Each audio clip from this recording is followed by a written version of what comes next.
just gonna give it a few minutes for people to log on right now. Before we get started in about 2 minutes, so we'll give it some time. We're gonna be talking about the Mediterranean diet today. It's really cool, all the health benefits. Oh, Yolanda, hey! Hi, Caleb. We're gonna get started in a minute. This is really exciting. Thanks for supporting me. Oh, Yolanda. That's right. Setting an alarm.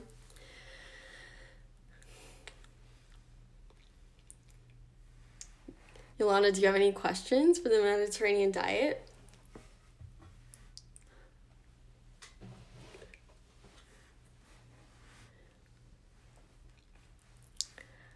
All right, I'll give it one more minute here.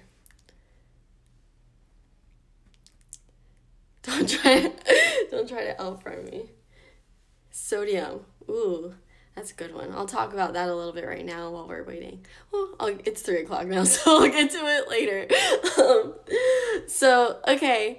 Hi, everyone. Thank you for coming. I hope you're having a good afternoon and you are staying safe and well in this crazy time. If you are new to my page, my name is Jessica, and normally on this account I post yummy pictures about what I am eating, but I am a nutrition grad student and dietetic intern at the University of Florida, and right now I am interning with Food is Fuel NYC, and it's been a lot of fun. But today we are going to be talking about the Mediterranean diet and health benefits and how you can incorporate it into your lifestyle. So before I get started, I just want you to know that I am going to be posting this video to my profile after the live, so you can go ahead and watch it for the next 24 hours. And I wrote a blog post with all this information and more that I will be posting, that will be getting posted, and I'll let you all know when that is up. But, so let's get into it. So, what have you heard about the Mediterranean diet? Have you heard of it? Is it new to you? Well, it gets its name from the people who live around the Mediterranean Sea. It's their typical diet, and this population actually has longer lifespans and fewer incidences of cancer and cardiovascular diseases and so many other things than Americans. So yeah, it is light and healthy. What kind of foods are on it? It's recommended to follow a plant-based diet that is full of different fruits and vegetables and beans, nuts, legumes, olive oil, and fish, and a low intake of saturated fats that aren't heart healthy. And we're going to get into that a little bit later. Also, when you are following this diet, make sure you have a healthy, active lifestyle as well to really get all those health benefits. So what are some health benefits of the Mediterranean diet? Well, my favorite one that I have heard of is all of the research supporting that this diet actually delays or prevents onset of Alzheimer's disease and dementia, possibly due to the neuroprotective or brain healthy antioxidants that this diet is so rich in. And also, the Mediterranean diet helps prevent or manage diabetes and reduces the risk of obesity, which are both risk factors of Alzheimer's disease. So that's pretty cool that the Mediterranean diet kind of attacks all three of those and really helps your body. Alzheimer's is something that affects so many people, and it's really cool that we are seeing research that is really supporting this diet and how it prevents Alzheimer's. And I think it's so awesome that this diet has such what we eat has such a strong impact on our brain health. And you can correct me in the comments if I'm wrong here, but I have not heard of another diet with so much research supporting this long-term brain health benefit. So it's really cool to me. I think that's the most, I get so excited when I'm hearing about new research about the Mediterranean diet. All right, so how can you take aspects of the Mediterranean diet and put them into your lifestyle? So I have 3 tips for you. Number 1 is to choose fruits fruits for snacks and desserts instead of kind of what you normally eat. What are some of your favorite snacks?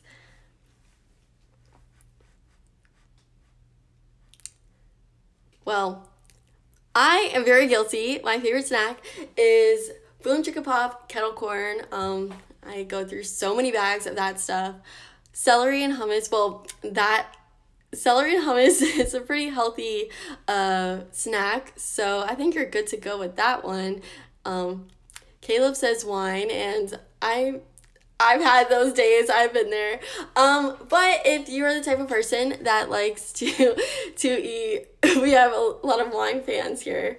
Popcorn, yes. Which, that's my favorite. But if you're the type of person that likes to eat chips and cookies for dessert, switching those, which are refined carbs, out for fruit will increase your vitamin and mineral intake, which is so important for so many functions in your body.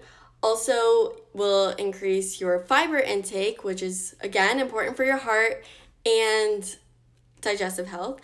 And lastly, will increase your antioxidant intake, which we talked about being good for your brain and is anti-inflammatory. So make sure you're really getting those fruits in your day. And of course, those Rice Krispie treats are good for you once in a while. But really this diet is really encouraging you picking fruits over those refined carbs. All right, so my next tip is to lower your intake of saturated fat. So why is saturated fat so bad for you? You might have seen it on nutrition labels, but it's actually not good for your heart. It increases your risk of heart disease and high blood pressure. So really try to limit your intake of those foods like butter, margarine, red meat, fried, greasy, fast food, which can all contribute to heart disease, and really try to limit your intake of those foods. So one tip I have for you is if you like butter on your toast in the morning, try switching that over to avocado toast instead of that butter. Y'all know I love my avocado toast. Put an egg on there with some crushed red pepper or some hot sauce. Make it all artsy. But seriously, avocados are rich in omega-3s and unsaturated fats that are actually protective against cardiovascular disease and helps lower high blood pressure and prevents risk of stroke and so many good things for your heart. So make sure you're really switching out those saturated fats like red meat, like I listed before. Caleb asked why is red meat bad for you? Because it does have that saturated fat in it. And swap those out for salmon, olive oil, nuts, avocados that have those healthier fats in them. Okay. And my last tip, I saved the best for last. My favorite part of the Mediterranean diet is wine and chocolate. So I got a question yesterday if you can drink wine every day on this diet. And the answer actually is yes. The Mediterranean diet recommends you to drink 1 glass a day for women and 1 to 2 glasses per day for men of red wine. This is because the skin of red grapes has a compound in it called resveratrol that acts like an antioxidant and again is anti-inflammatory and good for your brain and possibly prevents against cancer. Resveratrol is also found in dark chocolate. The higher the percentage of cocoa, the better. So a diet where you can drink wine and eat dark chocolate. I think now you know why I am so passionate about it. Right? Sign me up. So just to wrap everything up, my 3 tips are: 1, eat your fruit for your snacks and dessert.